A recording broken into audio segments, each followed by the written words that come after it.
तो आज की क्लास में मैं क्लास 10th साइंस की मैं वीडियो बना रहा हूँ आज से। तो अगर ये वीडियो आपको पसंद आए पूरे एंडिंग तक तो मुझे बता देना ताकि मैं और टॉपिक्स पे वीडियो बना सकूँ मैं।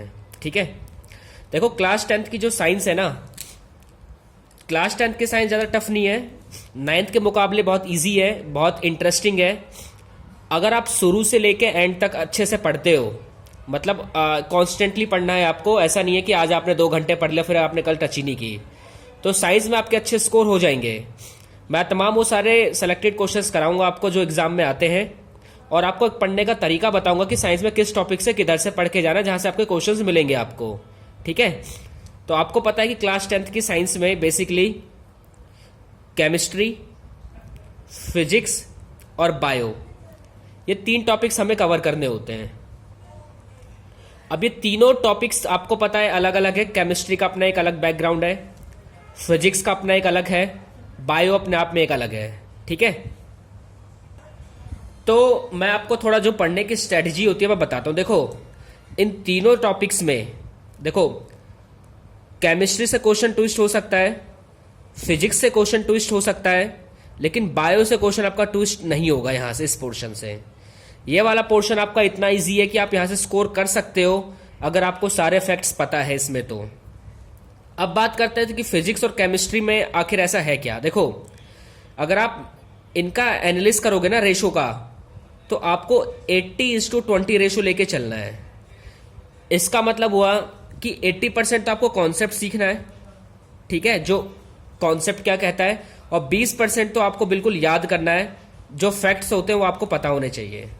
ठीक है, तो जैसे मान लो कि आपको पता है वाटर का फॉर्मूला क्या होता है, तो अगर मान लो मेरे से कोई पूछे वाटर का फॉर्मूला H2 होता है, ये बना कहाँ से, तो बोलूँगा हाइड्रोजन और ऑक्सीजन से मिलके बना है।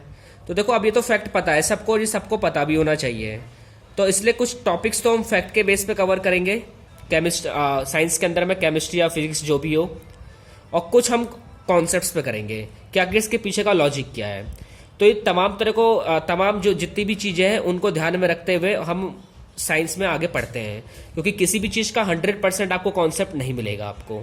ठीक है, तो केमिस्ट्री से हम उठाएंगे, उसके बाद अगला चैप्टर हम बायो का करेंगे। फिर हम देखो बायो में अभी भी कह रहा हूं कि बायो स्कोरिंग है, बायो से क्वेश्चन ट्विस्ट नहीं होगा, यहां से सीधा फैक्ट्स पूछेंगे आपसे, यहां से क्वेश्चन घूमता नहीं है। बायो से अगर आपको सारे फैक्ट्स बुक के पता है तो क्वेश्चन आपके लिए बहुत आसान हो जाएगा बायो के लिए। फिर फिजिक्स और केमिस्ट्री को आपको बहुत ध्यान से समझने की जरूरत है।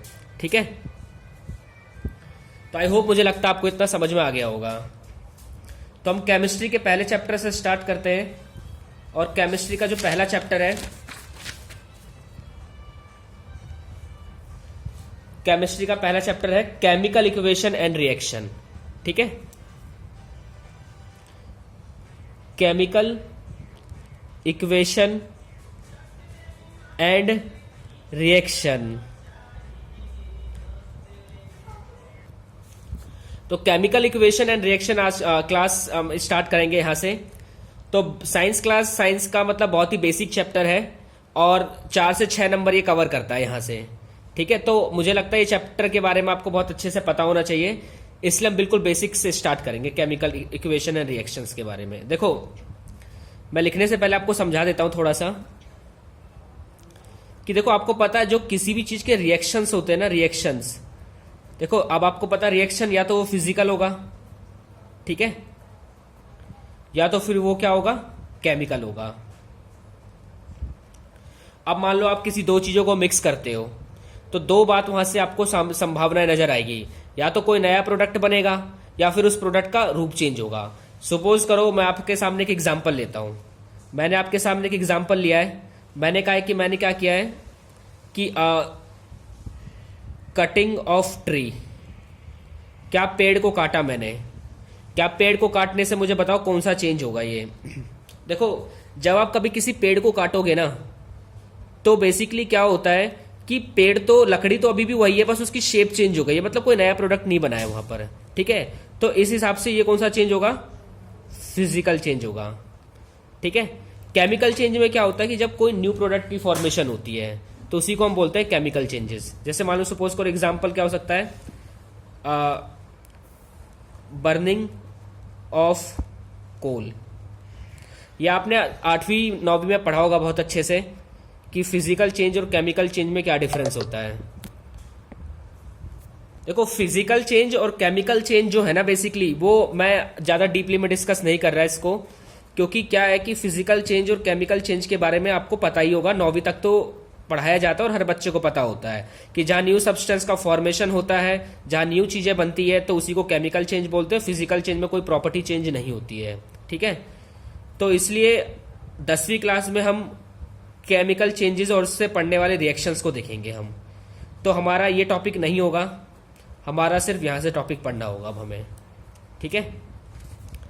तो मेरे साथ साथ डेफिनेशन लिखना सारे लोग कि केमिकल रिएक्शन का मतलब क्या होता है। Meaning of chemical reactions.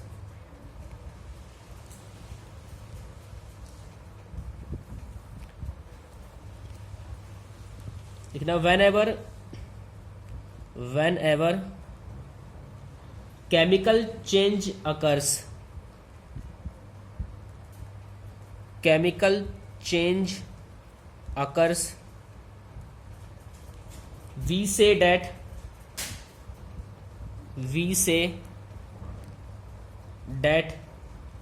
a chemical reaction has taken place. A chemical reaction has taken place.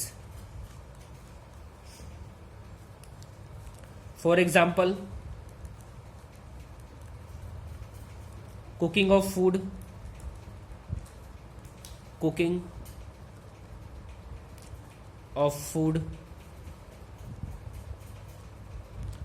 respiration, digestion of food,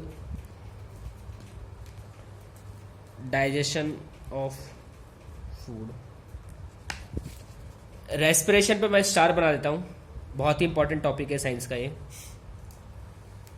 देखो अभी मैंने कुछ समझाया नहीं है और समझते हैं कि इसमें बोल क्या रहा है, मैंने लिखवाया क्या है। मैंने लिखवाया कि केमिकल रिएक्शंस का मतलब क्या होता है। मैंने लिखा कि when ever chemical changes occurs, जब कभी कभी कोई केमिकल चेंज होगा तो हम कहेंगे वहां केमिकल रिएक्शन हुआ है। अब कैसे पता लगेगा जहां पर केमिकल चेंज होता है? तो मैंने कहा सपोज करो कुकिंग ऑफ फूड, जब आप खाना बनाते हो तो आपको पता न्यू सब्सटेंस का फॉर्मेशन होता है। क्या आप उस सब्सटेंस को दोबारा रिवर्स कर सकते हो? नहीं कर सकते दोबारा रिवर्स। सपोज करो आपने एक बार सब्जी बना ली, क्या उस सब्जी से दोबारा आलू बनाया जा सकता है? नहीं बनाया जा सकता। अगर वहां केमिकल चेंज हो रहा है तो इसका मतलब है कि केमिकल रिएक्शन भी हुआ होगा जिसकी वजह से वो चीज बनी है। वो रिएक्शंस क्या है, क्या होते हैं, अभी हमने पढ़ा नहीं उसके बारे में, ठीक है। तो जैसे आपको पता है कि दो गैसें मिलके आपको पता वाटर बनते हैं। मैंने लिखा है कुकिंग ऑफ फूड, मैंने लिखा है रेस्पिरेशन, मैंने समझाया नहीं अभी इसका मतलब डाइजेशन ऑफ फूड। सपोज करो आपको पता है कि जैसे दो गैस है, हाइड्रोजन गैस और ऑक्सीजन गैस, जब ये दो गैसें मिलती है तो आपको पता पानी बनता है, वाटर। अब आपको पता है ये दोनों गैस फॉर्म में होता है और ये किस फॉर्म में होता है? लिक्विड फॉर्म में होता है। तो आपको पता है दो गैसें मिलके क्या बन गई? लिक्विड बन गई। तो इसका मतलब क्या होता है कि अगर यहां पर केमिकल चेंजेस हुआ है तो फिर ये पता कैसे लगेगा मुझे? तो मुझे करके बताना पड़ेगा। तो यही तो केमिकल रिएक्शंस होंगे जिसके थ्रू मुझे पता लगेगा कि केमिकल चेंज हुआ है। अब आपको पता है कि केमिकल चेंज क्या होता है? इरिवर्सिबल होते हैं, उसको हम रिवर्स नहीं कर सकते। आ रही बात समझ में? इसलिए डेफिनेशन में मैंने साफ साफ लिखवाया था कि केमिकल रिएक्शंस का मतलब क्या होता है। तो आई होप मुझे लगता है कि आपको समझ में आ गया होगा कि वेन एवर केमिकल चेंजेस आकर, जब कभी भी कोई केमिकल चेंज होगा तो उसके अंदर रिएक्शंस जरूर होंगे। जैसे देखो आपकी जब हाइट बढ़ती है, जब आप ग्रो करते हो एज के साथ साथ, तो भाई इसका मतलब क्या है कि आपके अंदर चेंजेस आ रहे हैं, लेकिन वो चेंजेस कैसे हैं वो तो किसी को दिख नहीं रहा। तो इसी के बारे में मतलब केमिस्ट्री में अब हम पढ़ेंगे, ठीक है, कि कौन कौन से रिएक्शंस होते हैं, कैसे कैसे रिएक्शंस होते हैं, ठीक है। आगे लिखना मेरे साथ, नोट करके लिख लेना जिससे पता लग जाएगा कि आखिर एग्जाम में कई बार क्वेश्चन आता है कि अगर किसी चीज के अंदर केमिकल चेंजेस होंगे, कोई भी ऑब्जेक्ट है, तो कैसे पता लगेगा, उसका आधार क्या होगा? तो केमिकल चेंजेस इन्वॉल्व, नोट करके लिख लेना मेरे साथ, केमिकल चेंजेस इन्वॉल्व्स। कैसे पता लगेगा? तो पहला पॉइंट है चेंज इन स्टेट, हो सकता है उसका स्टेट चेंज हो जाए, चेंज इन स्टेट। अभी सॉलिड में हो सकता है उसका स्टेट चेंज हो जाए, गैस में हो जाए। सेकंड, चेंज ऑफ कलर, हो सकता है चेंज, उसका कलर चेंज हो जाए। Evolution of gas, evolution of gas, gas का निकलना। देखो अब मान लो कि मेरे पास एक मैग्नीशियम था, एक मैग्नीशियम की रिबन थी मेरे पास, ठीक है। इसको मैंने क्या किया, मैंने इसको आग में जला दिया। मान लो मैंने इसको आग में जला दिया, तो आपको पता है मैग्नीशियम की रिबन पूरी जल चुकी है अब, और क्या होगा, अब खाली राख बचेगी इसकी, ऐश, और धुआं निकल जाएगा इसका सारा, ठीक है। तो क्या अब मैं इसको वापस ये बना सकता हूं? नहीं बना सकता मैं इसको वापस। तो पूछता है कि अच्छा बताओ, जब कभी किसी चीज में चेंजेस आएंगे तो बेसिकली क्या क्या चेंज होगा? हो सकता है उसका स्टेट चेंज हो जाए। अभी ये देखो किस स्टेट में था, अभी इसका स्टेट क्या हो चुका है, कलर चेंज हो जाए, या हो सकता है उसमें से गैस निकले, जैसे इसमें गैस निकलती दिखाई दे रही है। तो इस चैप्टर के अंदर बेसिकली हम ये सारी तमाम चीज़ों को पढ़ेंगे, अच्छे से पढ़ेंगे कि जब किसी चीज़ में केमिकल चेंजेस होते हैं तो उसको इक्वेशंस में कैसे हम रिप्रेजेंट करेंगे, ठीक है। तो बेसिकली मेरी बेसिक था ये, मुझे लगता है आपको इतना समझ में आ गया होगा।